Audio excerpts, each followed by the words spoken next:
A veure, d'entrada, ens sorprèn que l'equip de govern no defensi el seu pla i que se limiti simplement a presentar la proposta. El pla, per a que sàpiga la gent, té 35 fulls. De 35 fulls, 27 són mesures a prendre en aquest Ajuntament.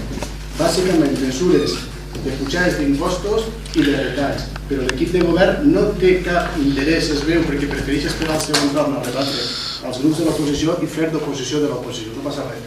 Nosaltres anem a explicar el nostre plantejament i d'entrada ja avança que anem a votar en contra.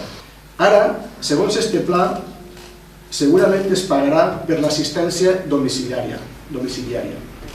Tornarà a pujar el transport al centre ocupacional del Clot. S'acabarà el bus escolar a partir de juny. No és que se pagarà per anar en el bus escolar, és que no hi haurà bus escolar. El menjador de l'escoleta infantil pujarà el seu preu segurament.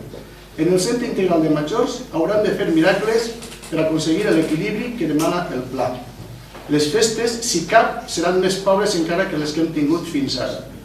Baixaran novament les ajudes a les associacions locals, enguany baixaran un 25%. L'any passat baixaren, si no recorde mal, un 25% més. I el pròxim any baixaran un 25% més. En 3 anys, la baixada de les ajudes a les associacions del poble s'haurà reduït un 60%.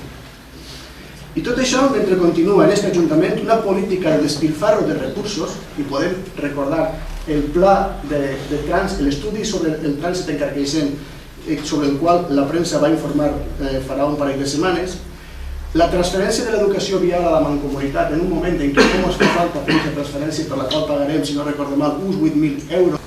Un ús abusiu de les dietes no se vol reconèixer, però nosaltres creiem que hi ha un ús abusiu, o hi ha hagut en el passat un ús abusiu en les dietes, o actuacions no prioritàries en el poble de Carcaixent.